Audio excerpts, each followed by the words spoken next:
Movie की शुरुआत में हमें 1945 का एक सीन दिखाया जाता है जब सेकेंड वर्ल्ड वॉर खत्म हो चुका था। यहाँ पर दो पायलट एक फाइटर प्लेन में बैठकर वापस अपने देश की तरफ जा रहे थे।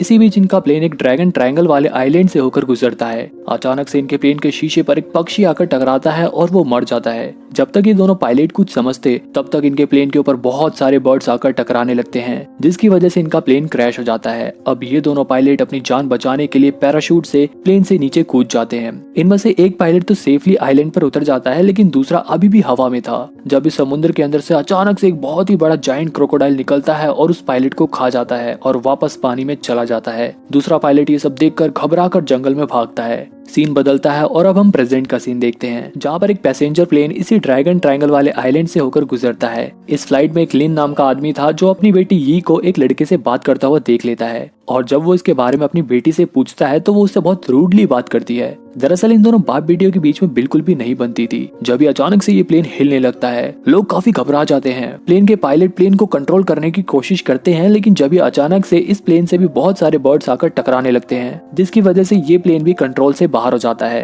पैसेंजर्स की जान बचाने के लिए पायलट प्लेन को पानी पर ही लैंड कराने की कोशिश करते हैं, लेकिन उनकी ये कोशिश नाकामयाब होती है क्योंकि ये प्लेन एक चट्टान से जाकर टकरा जाता है, जिसकी वजह से प्लेन के दो टुकड़े हो जाते हैं। प्लेन के आगे के हिस्से में बैठे लोग तो तुरंत मारे जाते हैं और पीछे का हिस्सा अलग होकर किनारे पर बहकर आ जाता है। इस प्लेन क्रैश की वजह से बहुत सारे लोग मारे जाते हैं और कुछ लोग घायल भी होते हैं। चैंग नाम का वो लड़का अभी भी जिंदा था। चैंग यी के पास आकर उसके बारे में पूछता है, लेकिन जब यी के डैड आकर उसे उस लड़के से बात करने से मना कर देते हैं, जिसकी वजह से यी फिर से नाराज हो जाती है। अब यहाँ पर सभी लोग अपने फोन से मदद बुलाने का ट्राई करते हैं, लेकिन किसी के भी फोन में नेटवर्क नहीं आ रहे थे, इसलिए यहाँ पर मौजूद सभी लोग टेंशन में थे। इन लोगों के पास पीने का पानी भी ज्यादा नहीं था, इसलिए लिन और चैंग जंगल में खाने पीने की तलाश में जाते हैं। यहाँ लिन चैंग से कहता है कि तुम मेरी बेटी से जरा दूर रहो। रास्ते में इन्हें जमीन पर बहुत ही बड़े जानवरों के पैरों के निशान दिखाई देते हैं, लेकिन ये लोग उन निशानों को इग्नोर करते हुए आगे बढ़ जाते हैं। कुछ दूर चलने के बाद इन्हें एक हट दिखाई देती है। वहीं दूसरी तरफ प्लेन से गिरे लोगों में से एक लड़का पानी में गिरे अपने सामान को देखता है। जब भी कोई चीज अचानक से उसे पानी में खींच लेती है, लेकिन किसी की भी नजर उस लड़के पर नहीं पड़ती। प्लेन से गिरे लोगों में ली नाम का एक आदमी और उसकी प्रेग्नेंट वाइफ भी यहाँ पर फंस गए थे। ली अपनी वाइफ के लिए पीने का पानी लेने जाता है। जियान यहाँ यी से बात करती है और हमें पता चलता है कि यी और उसके डैड उसकी मॉम के फ्यूनरल से आ रहे थे। इधर जब ये लोग झोपड़ी के अंदर जाते हैं तो उन्हें उसके अंदर कुछ हथियारों के साथ साथ एक किताब भी मिलती है। ये किताब उसी बचे हुए पायलट की थी जिसे हमने मूवी की शुरुआत में देखा था। इस किताब को पढ़कर इन्हें ये पता चलता है कि इस आइलैंड पर एक बहुत ही बड़ा जायंट क्रोकोडाइल मौजूद है। ये बात सुनकर लिन तुरंत भागकर अपनी बेटी के पास जाने लगता है। दूसरी तरफ चाओ नाम का एक पैसेंजर एयर होस्टेस से पानी के लिए लड़ने लगता है। ली उसे बहस करने से रोकता है, लेकिन चाओ उल्टा उसी से लड़ने लगता है और इन दोनों को छुड़ाने के चक्कर में एक आदमी पानी में गिर जाता है और अचानक से एक मगरमच्छ उस पर अटैक कर देता है। जब तक ये लोग कुछ समझते, यहाँ देखते देखते बहुत सारे मगरमच्छ किनारे पर आ जाते हैं और इन लोगों के पीछे पड़ जाते हैं और इनसे बचने के लिए ये लोग जंगल की तरफ भागने लगते हैं। थोड़ी देर बाद जब लिन यहाँ पर पहुंचता है तो उसे यहाँ पर कोई भी दिखाई नहीं देता। यहाँ तक कि प्लेन से गिरने की वजह से जिन लोगों की मौत हो गई थी उन लोगों की डेड बॉडी भी यहाँ पर मौजूद नहीं थी। लिन मगरमच्छ के पंजों के निशान को देखकर समझ जाता है ये सारा काम मगरमच्छ का ही है, लेकिन यहाँ मौजूद मगरमच्छ के पंजों के निशान इतने बड़े नहीं थे जितना कि उस किताब में लिखे गए जायंट क्रोकोडाइल के थे। इसके बाद लिन अपनी बेटी को ढूंढने के लिए वापस जंगल में जाता है। यहाँ ये सभी लोग मगरमच्छ से बचकर भाग रहे थे जब एयर होस्टेस नीचे गिर जाती है और इनके पीछे पड़ा मगरमच्छ उसे खा जाता है। बाकी बचे हुए लोग भागते हुए एक नदी के पास पहुंच जाते हैं। ये जगह इन लोगों को थोड़ी सेफ लग रही थी क्योंकि ये पानी झरने से बहकर आ रहा था, इसलिए ये लोग इस पानी को पी लेते हैं। जब ली नोटिस करता है कि झाड़ियों में से किसी के चलने की आवाज आ रही है, सभी लोग एकदम चौकन्ने हो जाते हैं, लेकिन झाड़ियों में से और कोई नहीं बल्कि लिन, चैंग और लू थे। अब यहाँ पर क्रोकोडाइल अटैक से घायल हुआ एक लड़का अपनी चोट से निकल रहे खून को पानी में धो रहा था। जब भी हम देखते हैं कि उसकी चोट से निकलने वाला खून जिस जगह पर गिर रहा था वहां पर पहले से ही वो जायंट क्रोकोडाइल मौजूद था, लेकिन अब वो क्रोकोडाइल उस आदमी के खून की महक सूंघ कर उठ जाता है। इतने बड़े क्रोकोडाइल को देखकर ये लोग बहुत बुरी तरह से डर जाते हैं। मगरमच्छ को देखते उस बेचारे लड़के के होश उड़ जाते हैं। जब तक वो लड़का कुछ रिएक्ट करता वो मगरमच्छ से खा जाता है। ये देखकर ये लोग डर के मारे इधर उधर भागने लगते हैं। इसी बीच एक लड़की का पैर चट्टान में फंस जाता है और वो मगरमच्छ उस लड़की को भी खा जाता है। लिन भी किसी तरह बड़ी मुश्किल से उस जायंट क्रोकोडाइल का खाना बनने से बचता है। बाकी सभी लोग भी उस मगरमच्छ से बचकर जंगल के बीच में भाग जाते हैं। यहाँ ये सबसे कहती है कि भले ही हमारे फोन में सिग्नल नहीं आ रहे, लेकिन हम फिर भी अपने फोन के कंपास को खोलकर डायरेक्शन का पता लगाकर पेड़ों पर निशान लगाकर आगे बढ़ सकते हैं। लेकिन लिन को यहाँ उसका ये आइडिया पसंद नहीं आता और वो सबसे चलते रहने को कहता है। आगे चलकर ये लोग वापस हट के पास पहुंच जाते हैं। अब रात गुजारने के लिए इन्हें एक जगह भी चाहिए थी, इसलिए ये लोग यहीं पर रुकने का प्लान बनाते हैं। इसी झोपड़ी में यी को 2 ग्रेनेड और कुछ गोलियां भी मिलती हैं। वो उसे अपने फादर लिन को दे देती है। लिन उन गोलियों का बारूद निकाल कर उसे अपनी चोट पर लगा देता है। इसके बाद चैंग लिन के कहने पर उस बारूद पर आग लगा देता है। हालांकि इससे उसे काफी दर्द तो होता है, लेकिन उसका घाव भर जाता है। बाकी सब उसे ऐसा करते हुए देखकर सोल्जर समझने लगते हैं। इसके बाद रात में ये लोग एरोप्लेन से मिला खाना ही खाते हैं और खाने के खाली डब्बों को कैंप के चारों तरफ लगा देते हैं, ताकि अगर क्रोकोडाइल यहाँ पर आए तो इन्हें पता चल जाए। यहाँ लिन बातों ही बातों में अपनी बेटी से पूछता है कि क्या वो स्मोकिंग करने लगी है। उसकी इस बात से ये गुस्सा होकर यहाँ से चली जाती है। यहाँ लिन लू को बताता है कि मेरी बेटी मुझसे इसलिए नाराज है क्योंकि मैं उसे 5 साल बाद मिला हूँ। इसके बाद लिन और लू रात को पहरा देने लगते हैं। जब ही इनके ऊपर एक कंकाल गिरता है। ये कंकाल और किसी का नहीं बल्कि मूवी की स्टार्टिंग में दिखाए गए पायलट का ही था। उस डेड बॉडी को देखकर ये लोग अंदाजा लगाते हैं कि इसे क्रोकोडाइल ने नहीं खाया होगा, क्योंकि अगर क्रोकोडाइल इसे खाता तो इसकी हड्डियां भी मिलना मुश्किल होती। अगले दिन लिन अकेले ही जंगल में खाना इकट्ठा करने चला जाता है। दूसरी तरफ एक लड़की फैंग और चाओ भी जंगल में आ जाते हैं। फैंग अपने फोन से इस जंगल की वीडियो बनाने में लगी होती है। जब भी उसके फोन की बैटरी डेड हो जाती है, इसी बीच उसका पैर एक चिपचिपी चीज पर पड़ता है, जिसे छुड़ाने के चक्कर में वो लिक्विड उसके पूरे शरीर पर लग जाता है, क्योंकि ये चिपचिपा लिक्विड यहाँ पर चारों तरफ फैला हुआ था। अब फैंग इस लिक्विड को छुड़ाने के लिए पानी ढूंढने लगती है। यहाँ हमें पता चलता है कि ये चिपचिपा लिक्विड एक बहुत ही बड़ी मकड़ी का है। वहीं जब यी और चैंग सोकर उठते हैं और वो जैसे ही झोपड़ी से बाहर निकलते हैं, जब ही उनकी नजर एक बहुत ही बड़े स्पाइडर पर पड़ती है। ये बड़ी सी स्पाइडर उसी हट के ऊपर सो रही थी जिसके अंदर ये सभी लोग सो रहे थे। ये दोनों तुरंत बाकी सभी लोगों को भी उठाते हैं। वो लोग भी इतनी बड़ी मकड़ी को देखकर एकदम घबरा जाते हैं और यहाँ से तुरंत चलने को कहते हैं। लेकिन यी के डैड इधर नहीं थे, इसलिए वो अपने फादर का वेट करने के लिए इन लोगों से कहती है। लेकिन वो मकड़ी भी कभी भी उड़ सकती थी। इन लोगों के पास ज्यादा समय भी नहीं था, इसलिए ये लोग मकड़ी से बचते हुए झोपड़ी से बाहर निकलते हैं। तभी ये लोग देखते हैं कि बाहर लूस हो रहा है। उसे देखकर चैंग उसे उठाने जाता है। जब इनमें से एक आदमी उस स्पाइडर से डर कर घबराहट में यहाँ से भागने लगता है और उस स्पाइडर से बचने की जगह उसी से ही टकरा जाता है। स्पाइडर की नींद टूट जाती है और वो तुरंत उस आदमी को मार डालती है। अब ये सब देखकर इन लोगों में भगदड़ मच जाती है। दूसरी तरफ लिन इन लोगों के चीखने चिल्लाने की आवाज सुनता है और तुरंत भागकर इन लोगों के पास जाता है। यहाँ ये बड़ी सी मकड़ी कुछ लोगों को घेर लेती है। अब लू एक पत्थर उठाकर उस मकड़ी के मुंह पर मारता है, जिससे स्पाइडर का ध्यान लू पर आ जाता है और वो इन लोगों को छोड़कर लू का पीछा करने लगती है। थोड़ी देर में यहाँ पर और भी कई सारे स्पाइडर्स आने लगे थे, जिन्हें देखकर ये लोग फिर से यहाँ से भागने लगते हैं। ये सभी भागते हुए हट के पास वाली झाड़ियों के पास जाकर छुप जाते हैं, लेकिन वो स्पाइडर भी इनका बाहर ही निकलने का वेट कर रही थी। जब यहाँ पर लिन आता है और इन स्पाइडर का ध्यान अपनी ओर खींचकर उन्हें अपने पीछे लगाकर उसी हट के पास आ जाता है। यहाँ लू भी उसे मिल जाता है और फिर ये दोनों उसी हट के अंदर छुप जाते हैं। लेकिन तभी हम देखते हैं कि उस हट के ऊपर अभी भी एक स्पाइडर है। वो स्पाइडर एकदम से अपने टेंटिकल से लू के ऊपर हमला कर देती है। लू बहुत बुरी तरह से घायल हो जाता है।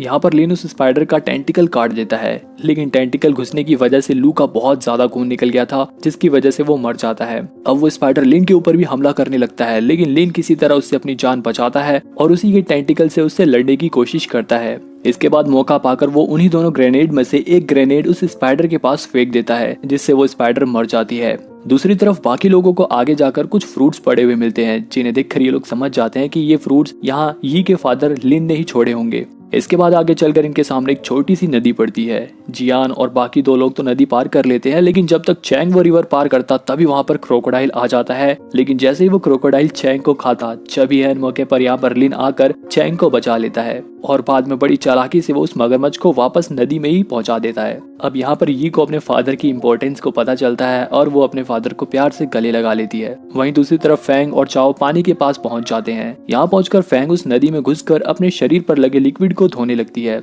जब भी उसे पानी में कुछ गिरने की आवाज आती है, लेकिन ये दोनों उस आवाज पर ज्यादा ध्यान नहीं देते। यहाँ हमें पता चलता है कि वो आवाज उसी मगरमच्छ की ही थी। वो मगरमच्छ इनकी तरफ बढ़ता है और एकदम से फैंग का एक पैर दबोच लेता है। फैंग चाओ से मदद मांगती है, लेकिन चाओ उसकी मदद करने की बजाय उसको लात मारकर मगरमच्छ के पास ढकेल देता है, जिससे मगरमच्छ का काम तो आसान हो जाता है और वो फैंग को मार डालता है। इधर लिन को वो क्रैश प्लेन मिल जाता है जो मूवी की स्टार्टिंग में हमें दिखाया गया था। प्लेन को चेक करने पर इन्हें इसमें ऐसी चीजें मिलती हैं जिसे देखकर ये लोग समझ जाते हैं कि प्लेन का इस्तेमाल न्यूक्लियर वेपन्स को ट्रांसपोर्ट करने के लिए किया जाता था और इसी के रेडिएशन की वजह से यहाँ के मगरमच्छ और मकड़ियाँ इतनी बड़ी बड़ी हो गई हैं। यहीं पर इन्हें एक पुराना रेडियो भी मिलता है जिसे चैंग ठीक करने लगता है। इसी प्लेन में लू को एक मशीन गन भी मिलती है। अब रेडियो ठीक हो जाता है और ये रेडियो पर रेस्क्यू टीम से बात करके यहाँ के बारे में सब कुछ बता देती है, जिसके बाद रेस्क्यू टीम इन लोगों को बचाने के लिए यहाँ पर आने लगती है। यहाँ ये सबको बताती है कि रेस्क्यू टीम साउथ ईस्ट की तरफ किनारे पर मिलेगी, इसलिए हमें किसी तरह वहाँ तक पहुँचना होगा। आगे चल के रास्ते में इन्हें चाओ भी मिल जाता है। यहाँ पर ये लोग चाओ से पूछते हैं कि तुम्हारे साथ तो एक लड़की भी थी ना, वो कहाँ पर है।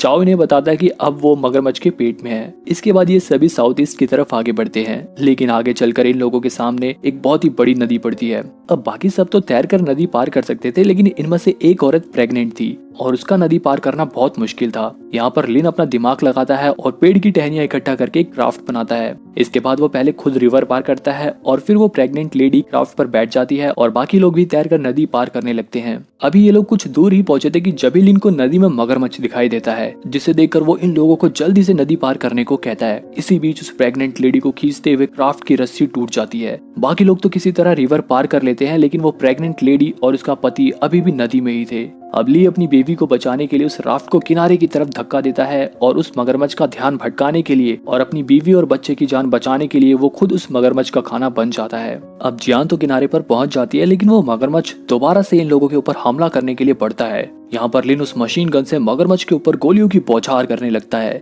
लेकिन मगरमच्छ के ऊपर तो गोलियों का जैसे कुछ असर ही नहीं हो रहा था। इधर भागते हुए चाओ नीचे जमीन पर गिर जाता है, जिसे देखकर ये उसकी मदद करने के लिए आती है, लेकिन चाओ उसी को खींचकर मगरमच्छ की तरफ ढकेल देता है। अब वो क्रोकोडाइल उसके ऊपर हमला करने ही वाला था कि जब यहाँ पर लिन फिर से आकर मगरमच्छ के ऊपर फिर से गोलियों की बौछार करने लगता है। मौका पाकर ये साइड हो जाती है, लेकिन इसी बीच फायरिंग के दौरान एक गोली चाओ के पैर में जाकर लग जाती है, जिसकी वजह से वो दौड़ नहीं पाता और उसकी किस्मत इतनी खराब थी कि उसी वक्त उसे हार्ट अटैक भी आ जाता है, जिसकी वजह से वो नीचे गिर जाता है। वो मगरमच्छ आता है और चाओ को खा जाता है और यहाँ पर उसे उसके कर्मों का फल भी मिल जाता है। अब बस ये 4 लोग बचे थे, लेकिन यहाँ पर हम देखते हैं कि यी का जैकेट उस मगरमच्छ की पूंछ में फंस जाता है और वो मगरमच्छ उसे लेकर अपनी गुफा की तरफ चला जाता है। रात भी हो चुकी थी। लिन अपनी बेटी को बचाने के लिए उस मगरमच्छ के पंजों के निशान का पीछा करते हुए किसी तरह उस गुफा तक पहुंच जाता है। उसके पीछे पीछे वो प्रेग्नेंट लेडी और चैंग भी वहाँ पर आ जाते हैं। चैंग जियान को गुफा के बाहर ही बैठने को कहता है और वो खुद गुफा के अंदर लिन की मदद करने के लिए चला जाता है। यहाँ लिन गुफा के अंदर अपनी बेटी को ढूंढ रहा था। ये मगरमच्छ से बचने के लिए गुफा के अंदर ही एक जगह पर छुपी हुई थी, लेकिन जैसे वो अपनी डैड की आवाज सुनती है वो भागकर अपने डैड के पास आ जाती है।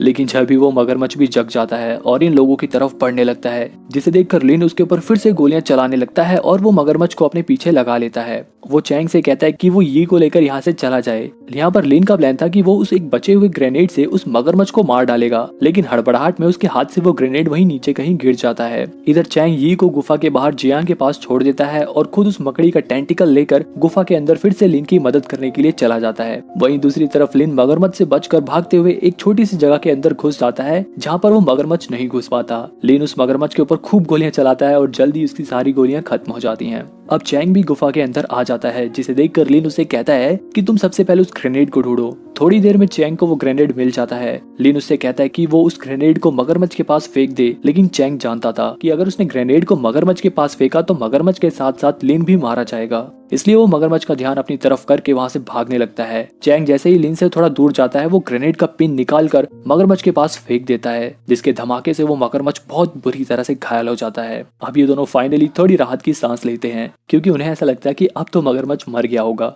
अब लिन चैंग के ऊपर गुस्सा भी नहीं होता, क्योंकि अब वो उसे समझने लगा था और अब ये दोनों साथ में बाहर जाने लगे थे। तभी वो मगरमच्छ उठकर फिर से इनके ऊपर हमला करता है। लिन तुरंत चैंग से मकड़ी का टेंटिकल लेकर उस मगरमच्छ का पेट चीर कर उसे मार डालता है और यहीं पर उस मगरमच्छ का काम तमाम हो जाता है। इसके बाद ये दोनों उस गुफा से बाहर आ जाते हैं। ये अपने फादर को देखकर बहुत खुश होती है। अब वो दोनों साउथ ईस्ट की तरफ पहुंच जाते हैं और सुबह होते ही रेस्क्यू टीम यहाँ पर पहुंच जाती है और वो इन लोगों को रेस्क्यू कर लेती है। यहीं पर ये मूवी खत्म हो जाती है। अगर आपको क्रोकोडाइल की एक और मस्त मूवी देखनी है तो ये, अगर तुम लोग नए हो तो सब्सक्राइब करो, वो जो लाल वाला बटन है उसके साथ सूर्य नमस्कार करो या फिर अनुलोम विलोम, मुझे नहीं पता, बस क्लिक हो जाना चाहिए।